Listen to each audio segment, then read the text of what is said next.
Hi, my name is Caitlin Shaner, and this is my speech about the KKK.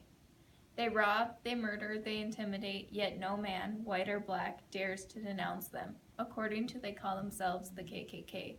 This sentence can do nonetheless but describe the mother of all hate groups, the Ku Klux Klan. The Klan was feared by everyone, black or white. United the Hate says a hate group is any organization whose policies or programs are primarily based on hostility toward one or more minority groups. The KKK was nothing short of this very description. In fact, it seems to take the name hate groups to another level. They did not just stop at torturing African Americans. The 1920s Klan targeted more than one group. They hate them because of what they are: black, Hispanic, Jewish, foreign, homosexual, whatever. The KKK was evil and cruel. People could never imagine some of the things that this group used to do. In fact, it is still horrifying to some people today. But this was just the beginning. Now it is time to take a journey into the history of the Ku Klux Klan, its origins, customs, and just exactly what this terrible group of people did. One of the inspirations of the 1920s KKK was a movie, The Birth of a Nation. Inspired by a movie, a group of white Southern men burned a cross on the top of Stone Mountain in Georgia. This act triggered some people to remember the KKK. After all this time, they realized how much they missed the activities the KKK was involved in. However, the man that really got the ball rolling was William Joseph Simmons. The 20th century Klan began as a dream of William Joseph Simmons, says Mary Williams. It was his dream to be a Klansman ever since he was a little boy. Looking back, the thoughts all started after Simmons was in an automobile accident, and he had plenty of time to think about his life. While lying there thinking, he remembered his childhood dream of reviving the Ku Klux Klan. After all, his father was a Klansman himself. This was something that impacted his decision a great deal. Simmons wanted to be just like his father, and he knew exactly how he was going to do it. As he was growing up, he had heard many exciting stories about the Klan, and he could not wait to revive this group. He seemed to have plans running through his head as he was recovering. The Klan had some very unique traits and characteristics linked to it. They invented elaborate rituals for their club and humorous titles for their officers. These titles often consisted of funky, random names that no one would expect from a group like this. The Klan loved weird titles. Grand Dragon and such, and a former Confederate General, Nathan Bedford Forrest, is said to have been for a time the Klan's leader as Grand Imperial Wizard, wrote the Ku Klux Klan founded. Under the wizard in rank was the Grand Dragons. Many of these leaders received money for the members of the KKK. The money they received continued to add up with every member that joined. Eventually, the KKK was making a pretty good profit from the members. This Klan was really one of a kind. The Ku Klux Klan was not exactly like the previous Klans that Simmons' father was a part of. According to Calvin Miller, the Klan had targeted Jews, Catholics, and African Americans as being among those not American enough to deserve the full rights of citizenship. Basically, any group that did not have the same beliefs as the Klan was seen as a threat and could be targeted by the Klansmen. Contrary to popular belief, this Klan actually was not all that bad from the beginning. The new Klan was not as violent as the previous one had been, which made a huge difference on how people looked at them. However, not all things between the two Klans were different.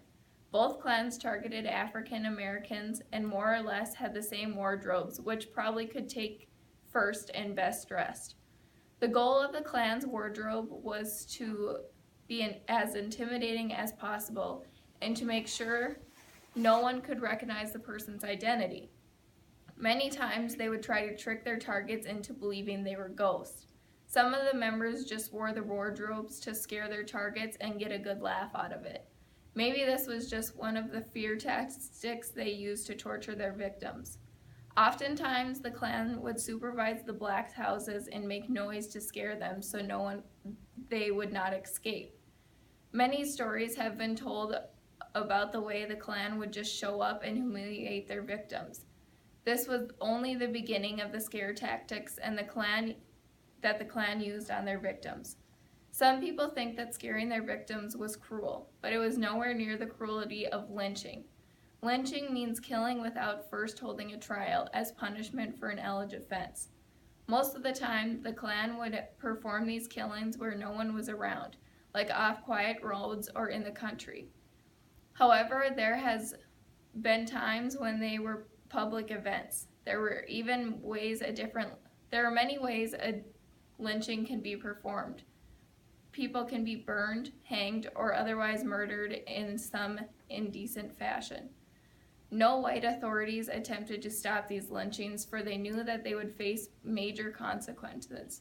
A black man would also never put up a fight because they were bound to get a similar fate. A black person was executed as a warning to others, not as a means of justice. The warning they gave their victims was pretty black and white. The Klan often left victims hanging from trees for 4 or 5 days to frighten others, and shot anyone who dared to take them down. The way they treated their victims, even when they were dead, was just as horrible. Often they were just buried under a dirt mound and covered. The victims were often the blame for crimes of others because they were such easy targets. They were charged with drugs, prostitution, and gambling. They had many different ways of torturing their victims. Lynching was not the only punishment used by the Klan, although it was the worst. Some victims might have crosses burned on their front lawns. Others might be whipped or tarred and feathered, or have the letters KKK branded on their skins with acid. The 1920s Klan had mass membership. Klan membership soared, skyrocketing from around 5,000 in early 1920s to nearly 100,000 by October, and to more than 1 million the very next year. This Klan also sent members all around the country to recruit more people. They would go around the North, Midwest, and West and advertise as hating just about anything or anyone to get someone to join the Klan. This is why the Klan grew to hate so many groups. Most people do not realize that the Ku Klux Klan is still around today. It definitely does not commit the violence that it used to. However, it maintains many of the same beliefs. Believe it or not, but it is not the only hate group still around today. In 2008, the Southern Poverty Law Center, located in Montgomery, Alabama, counted 926 active hate groups in the United States. In conclusion, the Ku Klux Klan was full of cruel and vicious people. People find it hard to believe that over 1 million people could participate in such cruel activity. The hate around the world never ends, and it all begun with these types of people.